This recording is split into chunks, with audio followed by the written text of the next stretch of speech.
es la creación.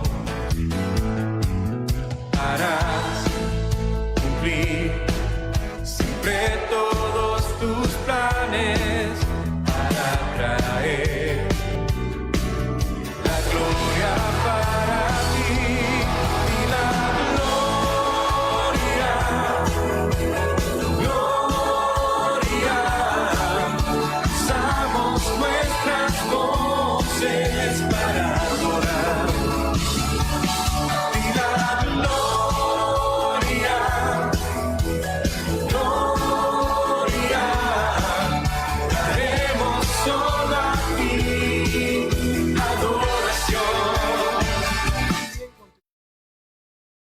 Amigos, problema con la conexión a internet, cortó la transmisión con los, pero volvimos a retomar y bueno, vamos a proseguir mientras tecnología nos permita, ¿verdad? Mientras la tecnología nos permita, vamos a continuar con lo que nosotros venimos tratando en el día. Así que bueno, los dejo una vez más con ustedes, queridos amigos, para que puedan seguir lo que nosotros estamos tratando en la noche. ¿Bien?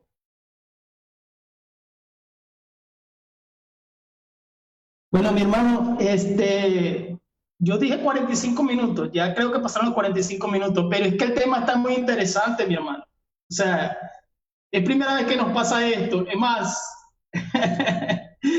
yo dije 45 minutos, vamos a concluir entonces con 15 minutos. Pues. Tú me dices, ¿tenemos chance de 15 minutos, mi hermano Luis Lisboa? Por mí no tengo problema sobre la hora, el único problema es, bueno, en este caso, el Zoom que llega, llegan los minutos y se corta.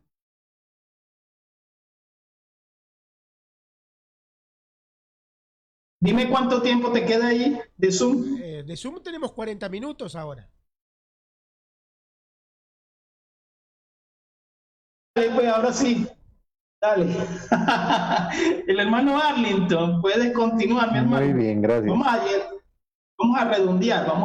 Bueno, decía que hoy en día la mayoría de dispensacionalistas desconocen el asunto de esta parte de la historia de Margaret MacDonald y la mayoría tampoco diría que es dispensacionalista o que cree en el rapto por lo que dijo una jovencita de 15 años en el siglo XIX, sino que lo dicen por lo que ellos entienden de la escritura. Sin embargo, pues la historia recopila eso más bien como algo más, digamos, un argumento más de los, digamos, en ese tiempo que se usó para, digamos, para popularizar en ese tiempo esas visiones y esas especulaciones escatológicas. Pero digamos, haciendo justicia, digamos, al dispensacionalismo moderno, ellos creen en el rapto pretribulacional, es por lo que ellos entienden de la Biblia.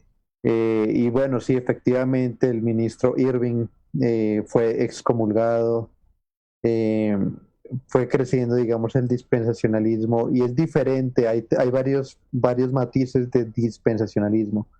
Uno que podemos llamar el clásico, que es el de Darby, que es el de Scofield, o el mismo Schaffer, que ya, digamos, estamos hablando del principio del siglo XX.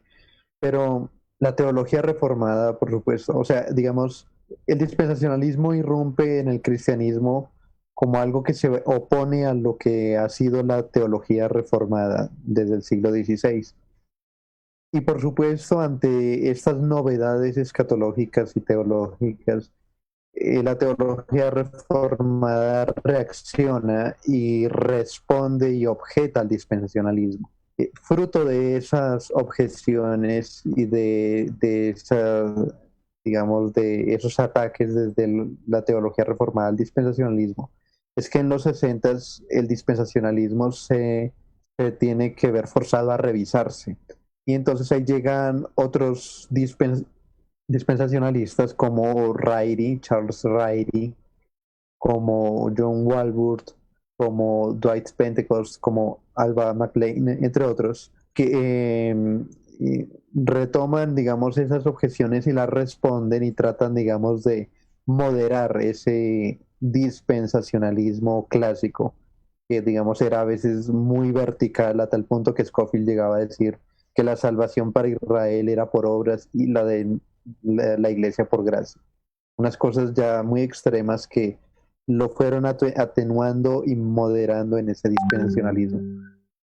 No olvidando que, digamos, a finales del siglo XIX también existe una rama llamada ultra dispensacionalista, que es una rama ya extrema que, digamos, cree que todo lo que dice reino de Dios es igual a milenio, cosa que no dirían los dispensacionalistas revisados. Y por supuesto de este dispensacionalismo revisado es que viene, por ejemplo, John MacArthur, aunque digamos él también se desliga un poco, se acerca cada vez más a la teología del pacto en cierto modo. Digamos, todas las revisiones del dispensacionalismo es acercándose a la teología del pacto.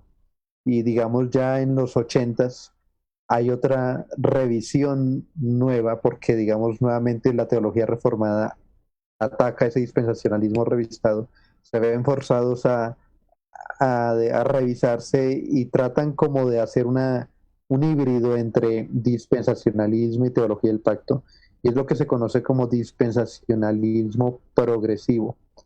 Está basado en una teología de un teólogo del siglo XX llamado Oscar Cullmann, que habla de la tensión del ya pero todavía no, y la aplica a su escatología.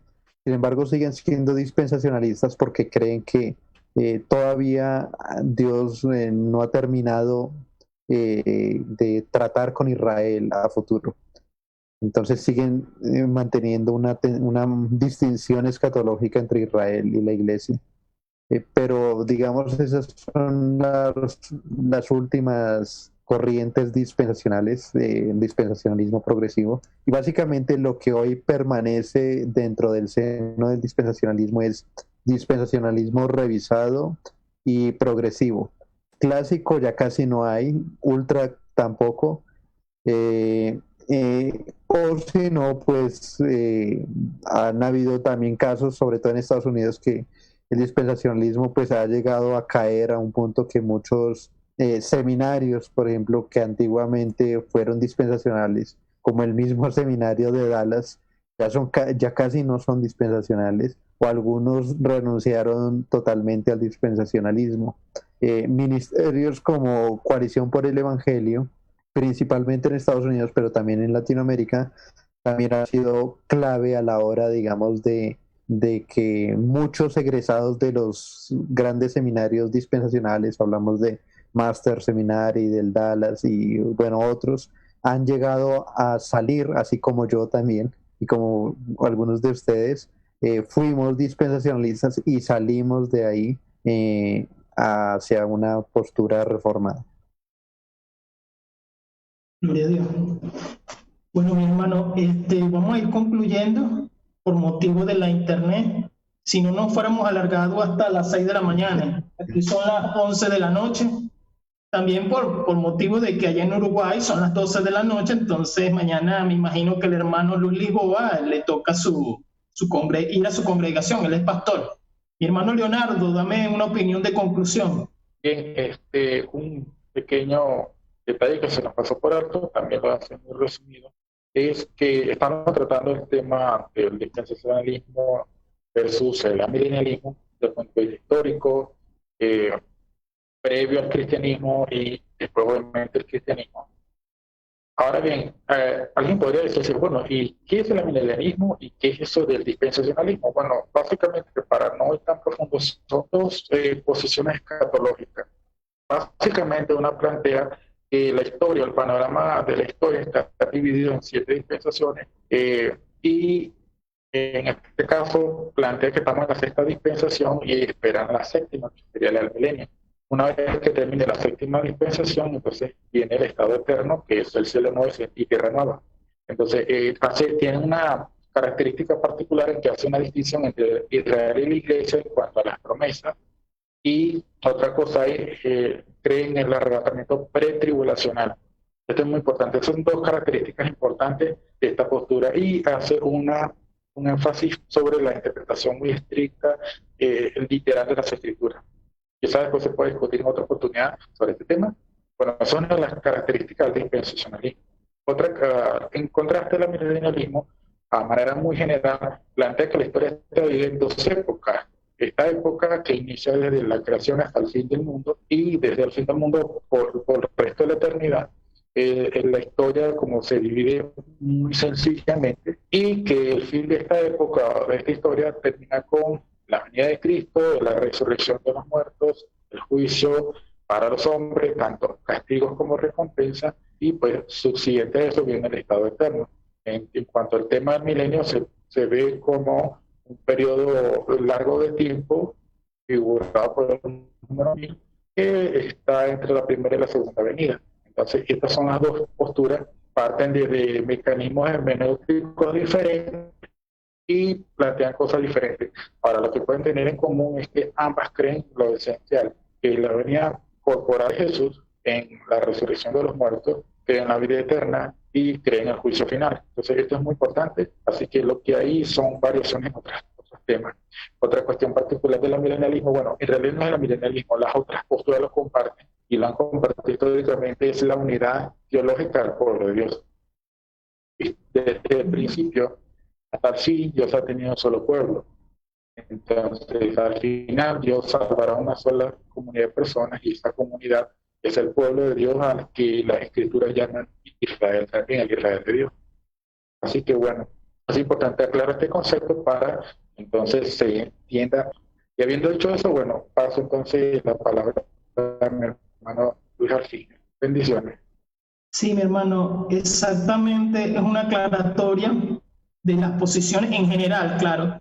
Creo que son cuatro, porque el dispensacionalismo es premilenialista, pero no es premilenialista histórico, pues los premilenialistas históricos no creen en esa división del rapto secreto, aunque ya hoy en día, como dijo el hermano Arlington, muchos ya no lo llaman tan secreto.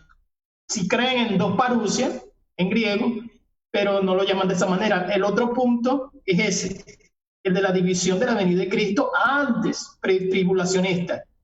El otro punto es la hermenéutica literal.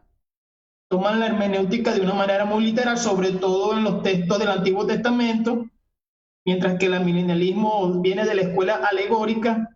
Ya eso sería profundizar, ahí sí nos tendríamos que tomar, bueno, unas tazas de café, por allá en Uruguay, mate. Y en el último punto es la división del pueblo de Dios, que por más que lo nieguen, dividen el pueblo de Dios en Israel, que sí va a estar en la tribulación, en la gran tribulación, y que los santos que se hayan ido no van a estar en la tribulación, pero que no son Israel en sí. Este tema es muy largo, Romanos 11. Mi hermano Sergio, dame la morfológica sintáctica de Romanos 11. No, mi hermano, concluye, por favor, mi hermano Sergio. Ok, hermano, muy bien. Sí, bueno, para concluir, miren, más o menos lo que yo estaba queriendo plantear a nuestros amigos que nos están viendo, que son dispensacionalistas o de repente de otra escuela teológica, escatológica, es si realmente Pablo en 1 Tesalonicenses 4, del 15 al 17, está hablando de dos venidas. Porque no puede ser que en 3 versículos hable de dos venidas, ¿no? O de una venida en 2 fases. Yo creo que Pablo jamás se ha referido a eso, ¿no? Simplemente está refiriéndose a la única venida de Cristo, ¿no? A la parusía del Señor, ¿no? Y tendríamos que plantearles a ellos algunas objeciones, ¿no? De este lado de que si es que hay una venida invisible, ¿qué venida es esa, no? Entonces los dispensacionalistas tienen que ponerle un nombre a esa venida, ¿no? Segunda, tercera venida, no puede ser la primera definitivamente, ¿no? Y si es que esa es la segunda venida, tendrían que plantearse entonces realmente que la segunda venida que se predica en Mateo 24, en 2 Tesalonicenses 2:1, es una tercera